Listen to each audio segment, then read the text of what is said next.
dadka qaar si kala laga yaabay inuu fahmaan wuxuu ku leeyahay kitaabka quraanka wax kasta uu ku yaala waxa kale ee la sii raadin muxuu yahay ilaahay soo madhin ma faradna fil kitaabi min shay wa sah ma faradna fil kitaabi min shay laakiin waxa ogaataa isla kitaabka sidaas ah waxyaabo uu sheegina jirta ee way sal isu waafajin aayadan iyo waxa ku jira wuxuuna kitaabku sheegin inuuna wax kitaabku uu sheegin ay jiraan waxa kugu daliil meel kale kama keenayno nabiga sallallahu alayhi wasallam muaad ibn jabal yuu yaman u diray markaas wuxuu ku yiri maxaad ku xukumaysaa dadka markaas wuxuu yiri fa bi kitaabillahi kitaabki ilaahay baan ku xukumaaya markaas waxa lagu yiri fa in lam tajid hadaadan ka helin ka waran soo wax laga waayay kara ma rasuulka wuxuu leeyahay muaadow hadaad arintan aad sheegayso fa in lam tajid kitaabka hadaad ka weydo wuxuu yiri fa bi sunnati rasuulillah rasuulka sunnadiisa hadana ka raadinaya markaas hadana waxa lagu yiri fa in lam tajid sunnadiina waad ka weyday marka fiir waxa jira wax laga weynaay kitaabki laga weynaayo oo sunnadii laga weynaayo see la yeelaa marka oo hadaan yeelay bal tusaale ahaan keen inaga Soomaaliyeed dhaha haye qofka madaxweynaha inoo noqonaya inta sano ee uu madaxweynenimadka loo igmanaayo ee uu madaxweyne ahaanayo waa meeqa sano waa 5 sano bal aayad quraana ka soo saar jamhuuriyadda Soomaal ra'iisuha muddatu 5 sanawaat aayad kuma jirto xadiisna kuma jiro maxaa la sameeyay marka waxa la sameeynayaa muxuu yiri muaad ibn jabal fa in lam tajid kadib muxuu yiri ajtahidu wala aalu wuxuu yiri waan dadaalaya mana ka gaabinaa inaan dadaalo oo wax umada anfacaaya oo kitaabkii iyo sunnadiina aan khilaafsanayn inaan keeno marka waa la keeni karaa yaani waxa la fiirinayaa kitaabkii iyo sunnadii ma khilaafsan yahay ayaa la fiirinayaa aayadan ma farna fil kitaab min shay mufassiriinta qaar waxay ku fasireen si una isaga hor imaanin diintu isaga hor imaanin waxay dhan waa lawhul mahfuudka wax la sheegayo ma farna fil kitaab min shay inta la sheegayaba waa lawhul mahfuudka wax kasta ku yaalaan laakiin kitaabkan quraanka wax badan oo ku olin ayaa jirta midaa wuxuu u fahmay ogtahay in wax walba laga helayo la isku mar dhigo ogtahay wax aan yaani aadan helaynin mid ingiriisi waxa la mid oo saas oo aaminsan ma farna fil kitaab min shay waxba loogama tagin dhahay ya is arkeen xunana kitaabkeen wax ka soo sheega markaas uu kitaabkeen wax ka soo sheega ha magacayga ka soo saarba kitaabkiina markaas uu magaca adiga wuxuu yiri cook ayaa la dhahaa watarakuuka la bishoogaysaa watarakuuka cook ma sheegaysaa magaci ninka ingiriisiga oo meesha ka soo saaray watarakuuka ah marka meesha waxa la rabaa yaani إن الفاميليا ما فرنا في الكتاب شيء وحلو جدا والله المحفوظ كواحد كسو شيء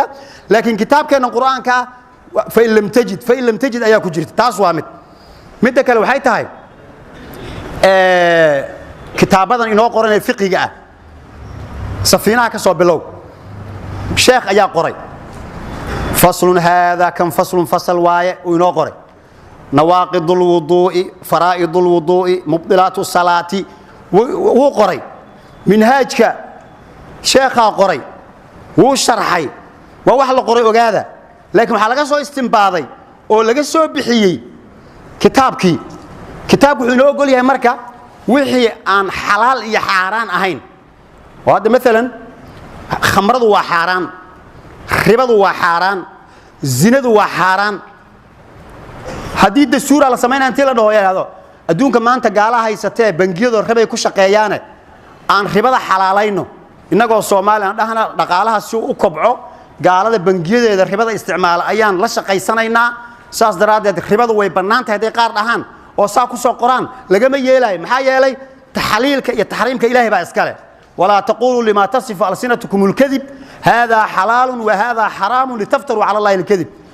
laakiin ka waram hadaan dejisano qaanuunka la yiraahdo qaanuun tawdiif alamal shaqada dadka sida loo siiyo حيالي مثلا وزارة ماشي أنا يتعلق شقالين يقاطع ربطة هدي أن قانون لو سميني شقالها لغو قاطو وحايمان يسا قفكي معمولة لغا ديغو وزارة داس انت المعذير كأيهين لأنه كقرو شقالات هاي أدنا شقالات هاي أدنا شقال كل وذا شقالة كديغو ورسلان محاي تهاي محاي أهان الله يده وزير كمحا 4.5 سو لغو مقايبسان وزارة أنك عسكالي ورسلان اسمعها وزارة ومدى يكاد حيسا عنصور دادك لغا قاضي ayay wasaaraduhu ku socdaan saas daraadeed dadka shaqada laga siinaayo qaanuun la isku og yahay waa in loo sameeyo qaanuunkaas dadka shaqo siintooda ah waan sameeynaynaa وحاجر قانون ليراد مثلا قانون المرور ودوين كسير الله مرا هذا مثلا جد كان هرتين مرا أفجوي هذا بابور تمرك أي مرايان لبا دناعي كلام مران كي أفجوي وصعد دنك ميدك تو مرا كأفجوي كي معضينا دنك بدح ذو مرا وإسقرب صعدان مركا هدي مثلا كو أفجوي وصعد أنتو كبحوا دناع ميدك تأه أو دناع كلا أو مرا تذكرون محيدها هذا واسكال قبصنا واسكال مرا موجي لكن محل له بابور كاس شرع الدراي وضد كمرايا أو سيد كيسي أما دنعيسي معه هدي ترافق أي قبطه محيدها مخالف وكجرا وحو خلافي قانون كي أو وضد لغو مري لها جناح لغا قاضايا هذا ترى هذا قفكان بقول كن أشلين سوماليا لغا قاضي محل لغا قاضي آيات ديال لغا قاضي هذا ترى آيات جناح شيء وكل هاي بقول كن لغا قاضي قفك جد كأفجوي أسقو دنعي كلا كمرايا دهايا مهليسد حديثنا مهليسد لكن هذا صار لون نظامين شلال كبابورتا يسكو دعيا بدنايا ساس درادد وحي معناها dadku ay waxooda ku nidaamsanayaan nabigu wuxuu yiri antum a'lamu bi umuri dunyakum adduunyada nisaa u dhaqanaysan idinka taqaanaan laakiin waxaan la ogolayn wax shariicada khilaafsan hadda inaga Soomaali hadaan nahay burburkii kadib wax un dawlad la isku soo yara aadiyo waxa laga soo bilaabaa 2000 shirki carta waxa qaban qaabi oo ogtiin Soomaalida ayaan taariikhda maxay ku fiicneen ma ogi waxa qaban qaabi dad bulsho rayid ah oo culimo ay hogaaminayaan oo hogaami kooxeedyadii xilligaas jiray qayb kama ayna ahayn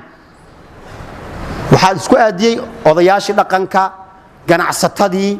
culimadii waa shirki carta waa ogtiin soo ku dhacay markii la qoraayay dastuurka waxa lagu qoray oo ilaa hadaba ku taala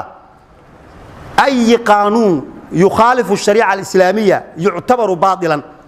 qodob kasta oo shariicada islaamka ka hor imaanaya waa wax kama jiraan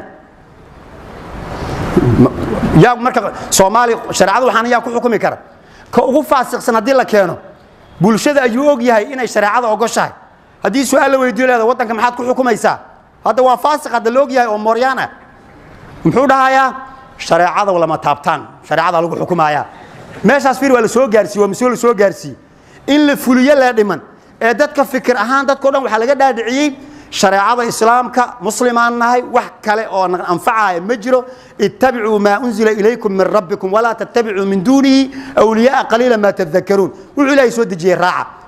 وعلى يسود جي وحي سلاس لو شيء حلال يا حرام يا كسب سما سلاس وحي النظامين يا كسب سن حاجة لما رأي بيرها سير لو قطايو جوجا سير ديارها لو كلا هجايو بابور تسيكو كلا السعودانيو سير شقة مركزات كلا الصينية يا لو كلا نظاميايو أنت أسولينو أقوليه intaas markaan ka soo gudubno oo dastuurnimada mushkilad ma leeyahay waxa lagu qoray in baa la fiirinaya ay noqoto hal arrin oo waxa inoo soo hartay hal mas'ala oo lagu baabacay oo meesha Soomaaliya ay dhahdaan faraha looga gubtay ayaa ayadana jirta arrintaasi culays weyn ee dadka ku haysa oo ah yaani dawladnimadka Soomaaliya hadaan nahay dawladnimadkeenu way cusub tahay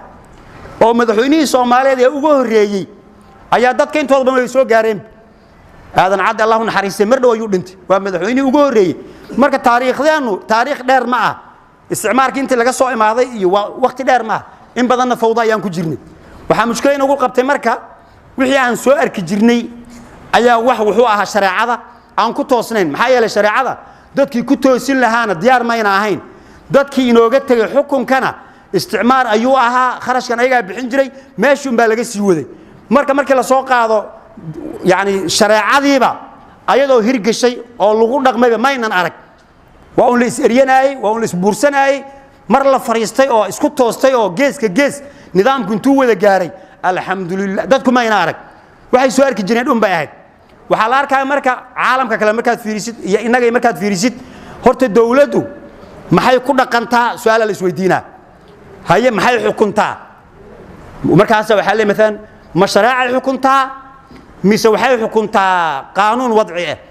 waxa dadku soo degdegaysa markiiba ma qaanuun wadci xukuman su'aala meesha ani baatay marka qofkii xukuma qaanuun wadci ah xukunkiisu muxuu yahay dadku waxa u sahlan marka oo fudud aayadii hadaan akhrinayno oo ay naftooda aan xoog kor istaagayna aayada koobaad wama lam yahkum bima anzala Allah fa ulaa'ika humul kaafiruun yani qofkii xukumi waa wuxuu ilaahay soo dajiyay فأولئك هم الكافرون وقالوا آية كلام حي هذا هاي فأولئك هم الظالمون فأولئك هم الفاسقون صدق هذا إزدبيا على سماعة hooriskooda markaad fiirisid isku wax kuma ayna dhamaanin midna waxay ku dhamaatay kaafiruun mid waxay ku dhamaatay zaalimuun midna waxay ku dhamaatay faasiquun halkaana su'aal ka imaatay marka